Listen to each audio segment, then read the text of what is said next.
days of King Richard, who was called the Lion-Hearted, life was good in England. Richard was a good king, a gentle king who loved his people as they loved him. And I had a love of my own, the fair Marian, daughter of the Earl of Fitzwalter. How often we would walk together, hand in hand, along the path beneath the sheltering branches of the trees in Sherwood Forest, which lay close to my father's castle. While good King Richard ruled, it was truly a time of peace, contentment, and happiness.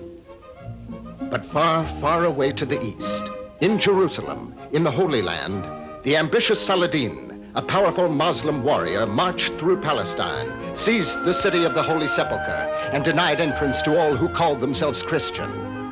In England, a crusade was formed, with King Richard as its leader to meet the forces of Saladin. In the castle of Huntingdon, I was still too young to take up the sword, and my father too old. But our prayers went with Richard, who vowed he would return to England and to his people when Saladin had been brought to his knees. In the king's absence, his brother, Prince John Lackland, ruled England. But Prince John, unlike his brother, was a man of treachery and greed. When he took the throne, he levied higher taxes on the country folk, the farmers and the shopkeepers, and the monies which they were forced to pay went into Prince John's strongbox, and into the coffers of the noblemen who had won Prince John's favor by secretly planning to turn the people against Richard and make John King of England. But there were many among the nobles who refused to follow Prince John, my father among them. When the farmers and the shopkeepers could no longer pay the high taxes or refused to do so, and were beaten or thrown into the dungeons, my father prayed for the early return of Richard and an end to Prince John's treachery and cruelty. Then, one night, as the castle of Huntingdon lay dark and still,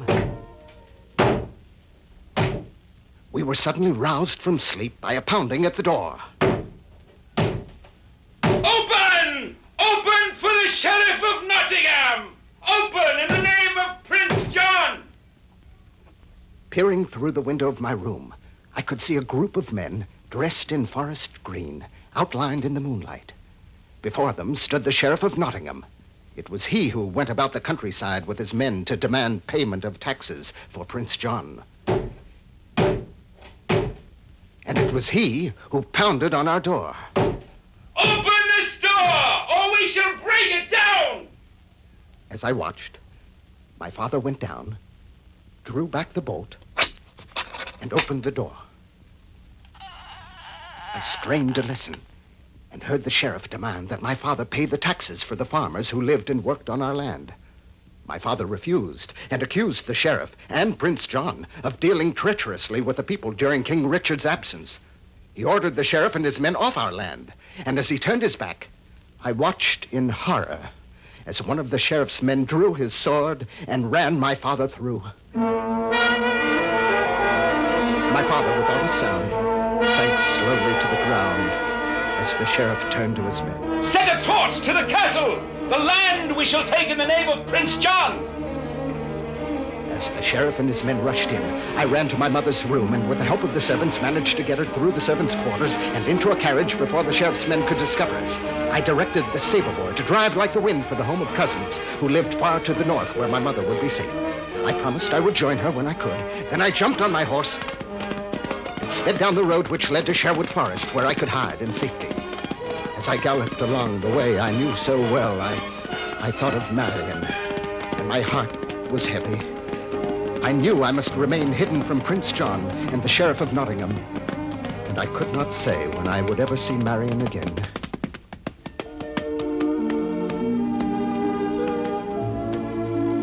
When at last I entered the protecting shadows of Sherwood Forest, I threw myself upon the ground and wept for all that I had lost that night.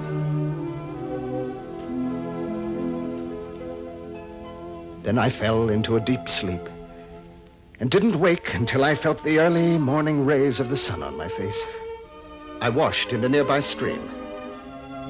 Then I looked about me. I could not return home. I could not even show myself beyond Sherwood Forest, lest I be recognized by one of the sheriff's men. Well, so be it, I thought to myself. Since Prince John has made me an outlaw, I shall be an outlaw.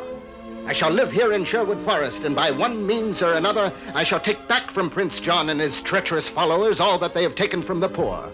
And I shall remain in Sherwood Forest until I have avenged the death of my father. In defiance of Prince John and the Sheriff of Nottingham, I too shall dress myself in forest green, and I shall call myself Robin Hood.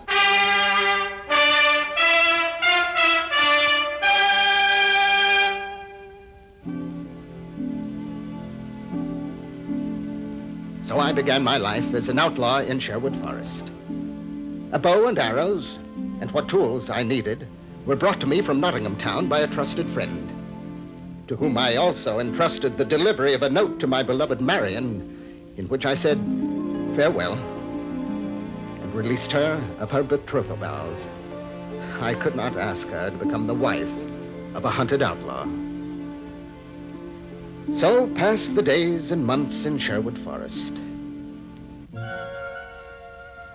Then others who had also turned against Prince John joined me in my wooded sanctuary. Soon the names of Robin Hood and his merry men were known throughout the countryside. Oh, and men of wealth, riding homeward as dusk approached, would urge their horses into a furious gallop, lest they be waylaid by the outlaws of Sherwood Forest and robbed of their money. Few there were who ventured past Sherwood Forest, and fewer still who dared to enter it. It was not many months after my self-chosen exile that I came face to face with one such brave soul. I had been out hunting deer and was returning to our camp along the footpath leading toward the stream. As I approached the fallen tree trunk, which served as a bridge across the stream, I was startled to see a stranger emerge from the underbrush on the other side of the stream and approach the bridge. He was tall, raw-boned, and a forbidding black beard masked his chin. In one hand, he carried a staff, similar to mine, but somewhat longer. We stood at opposite ends of the log bridge and stared silently at each other. The stranger was the first to speak. Stand aside, that I may cross! It is you who will stand aside. This bridge was of my own making, and you may not cross until my permission is given. Ha-ha! So it is your permission I must beg. And must I also ask permission to hunt in Sherwood Forest? You cannot hunt in the forest until you have crossed the bridge. And you shall not cross until I have first passed over it. And I say I shall be the first to cross. Then we shall stand thus until the coming of night. Perhaps there's another way to settle this argument. Which way is that? Let's meet on the bridge and do battle with our staffs until one of us shall be knocked into the stream. Agreed? Agreed! Now, stranger, defend yourself. Oh, you defend yourself well, stranger. And you, my friend. Now, will you yield? Not a step. Then take this. Close to the mark, but not close enough. Now for you, this.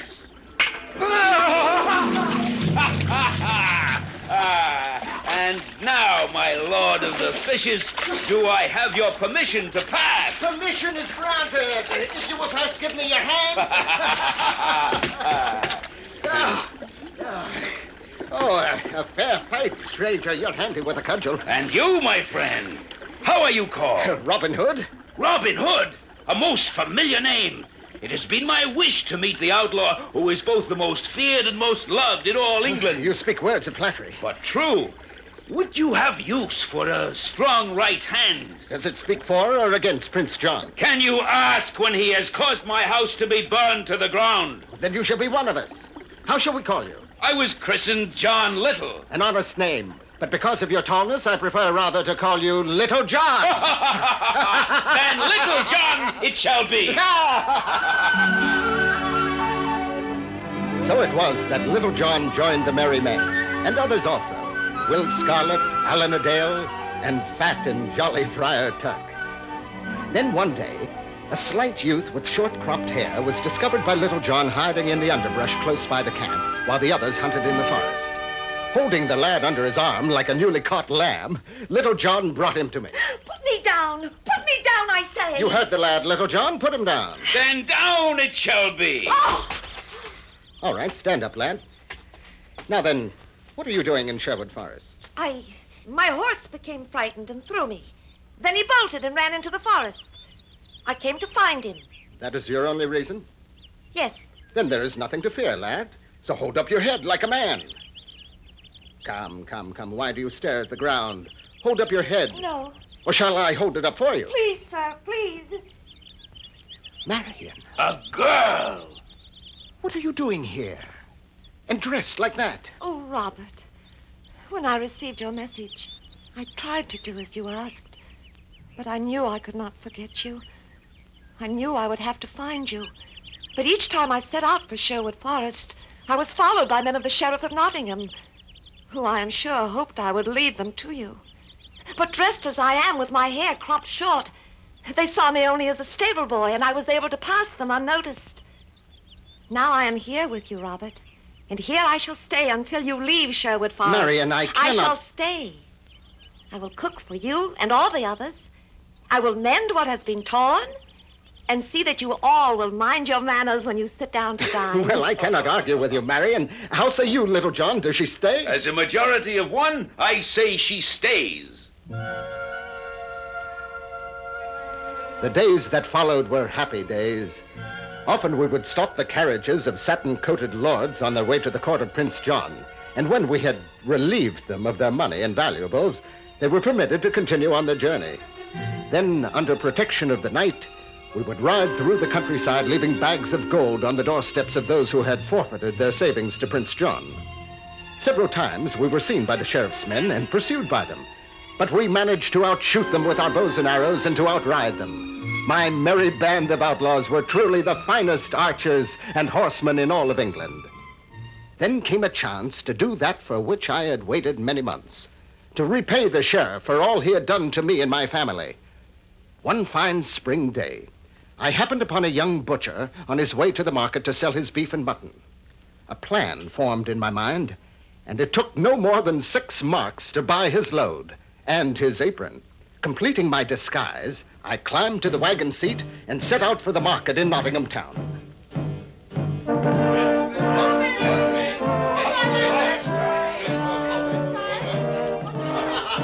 When I reached the marketplace, I added my voice to the vendors, all the while hoping to find the sheriff in the crowd. Then I saw him coming out of a tavern. I approached him and bargained with him over my fresh meat, offering him the whole lot for a mere 2pence. The sheriff was a shrewd and greedy man and asked if I had more meat elsewhere. This was exactly what I hoped he would do. In my disguised voice, I said, "Aye, my lord, 500 and more horned beasts have I and my brothers, and land. I know not how many acres we have. Beasts we cannot sell, and land we cannot plant. Would that we were free of them and the worry they give us." And what would you ask for your beasts and land? Well, sire, I've been told they're worth at least the sum of 500 pounds. Oh, I'd like to help you be rid of these beasts you cannot sell and land you cannot plant, but 500 pounds? I offer you 300 pounds, all in good hard silver and gold. See here? Methinks the Lord Sheriff knows well the value of the beasts and land is more than 500 pounds, but I will take your 300 pounds, for my brothers and I would be rid of this millstone about our necks. Then it is agreed. It is agreed. I will take you where my brothers are, and you shall see for yourself what a bargain you have made.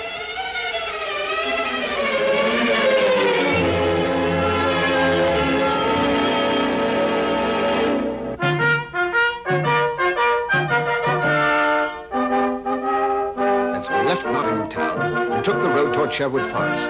I noticed the smile on the sheriff's face. Oh, how proud he was of himself and the advantage he had taken of the poor, stupid butcher. We did not speak until we came to the edge of the forest. Then I stepped down from the wagon. My brothers wait for me just beyond that clump of trees, sire. If you will give me the 300 pounds, I will call them. First, I would see what I have purchased with my 300 pounds. You do not trust me, sire?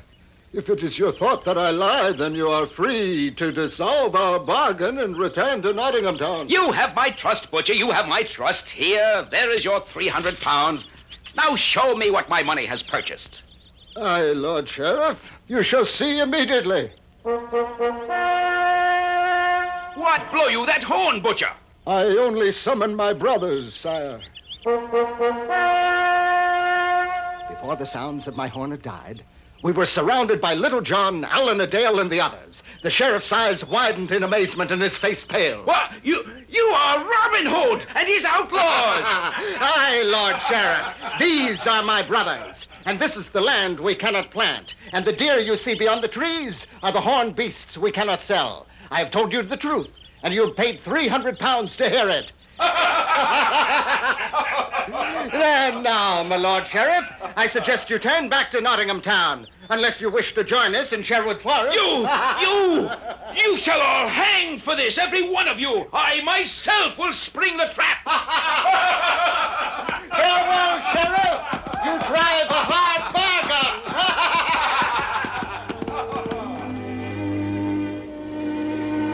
300 pounds was a small sum to pay for the death of my father and the loss of our land, but I was satisfied. And so the years passed in Sherwood Forest. 3 years, 4, 5.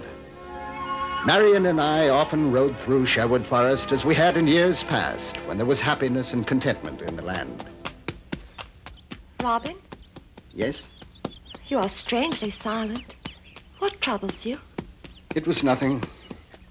I was thinking back to the time before Robert Huntington became Robin Hood, when you and I rode as we do now and spoke of marriage.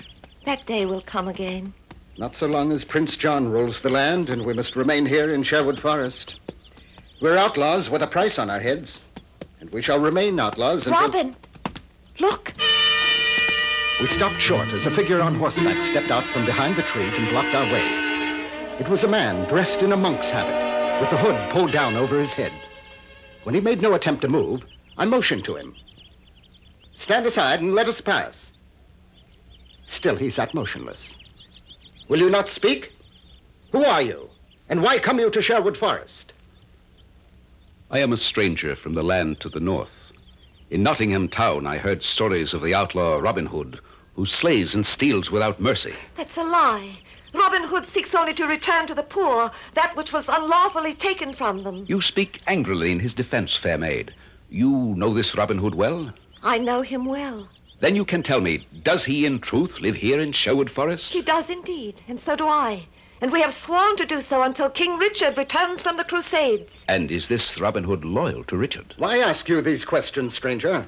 Perhaps you have come to spy for Prince John. I come only to seek information, and perhaps to talk with the Robin Hood of whom I've heard the people speak. Then your quest is at an end. I am Robin Hood.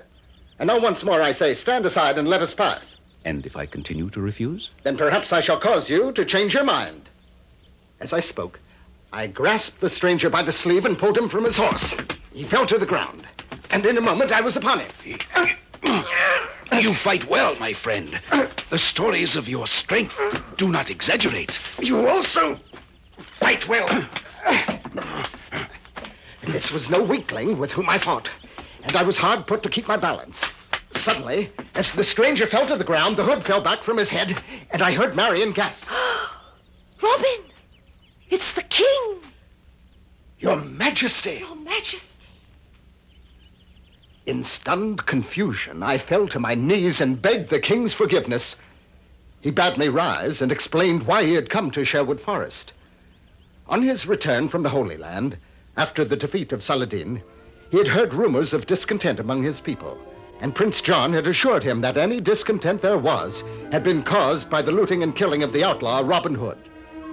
Having determined to see for himself what sort of man this outlaw was, he donned a monk's habit and came to Sherwood Forest. When he asked my Christian name, I said that I was Robert, son of the Earl of Huntingdon, and that the woman by my side was the maid Marian, daughter of the Earl of Fitzwalter. I told him all that had happened during his absence and of the treachery of Prince John. When the king had heard my story, we returned to our camp. As my men bowed before our noble King Richard the Lion-Hearted, he spoke to them.